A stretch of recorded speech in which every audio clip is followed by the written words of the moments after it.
from Cavalcade, and in honor of International Women's Day on March 8th, I want to share the story of my tribe, Western women, who they were and what they wore over the past 200 years. So let's get started.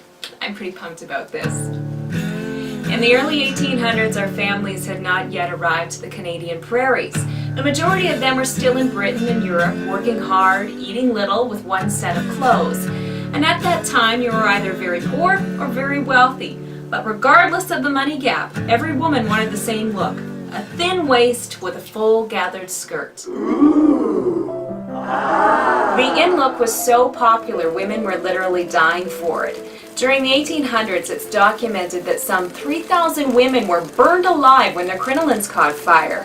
And doctors were warning of tight corsetry, blaming them for major health problems and even deformities.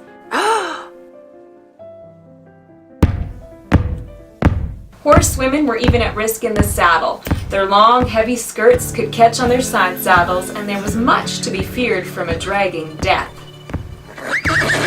Now, if you did ride, you were probably wealthy. The custom-made saddle, your tailored riding habit, let alone the household and stable staff to assist you. But the interesting thing about equestrian apparel, even back when women were to be feminine, was that it was manly. Women on horseback wore outfits resembling their husbands' military regiments. So that's why you saw the military jackets with epaulets, the buttons, the frogging, the beaver top hats, all of these things you wouldn't dare wear on foot. So it makes me wonder, have horsewomen always been a bit rebellious, kicking over the traces? Probably. This was the fascinating and romantic era of the pretty horse breakers. Clever liverymen would hire courageous and beautiful young women, often from the red light districts in London, and teach them to ride in the finest riding establishments. They sewed them into incredibly tight one-piece riding habits and then have their sales horses ridden side saddle around Hyde Park before all these gobsmacked businessmen. As they say, sex sells, and it's been selling for a very long time.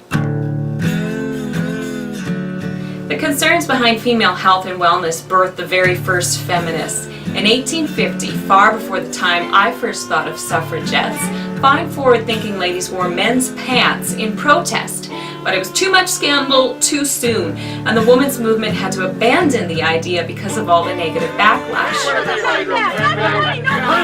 By 1890, some changes were being made though. The crinolines and corsets were redesigned to be less flammable and maybe a little more comfortable. The ladies' riding apparel got a safety upgrade for the first time in centuries, and this new patent safety riding apron designed by a woman was meant to pull away in the event of a fall. The workmanlike clothing, along with the breakaway stirrups and men's breeches with boots, are still in use today. I sure hope you've enjoyed the brief look into the 19th century life, and next time, episode 2, we're going to journey into a whole new world, the Wild West. So we'll see you soon.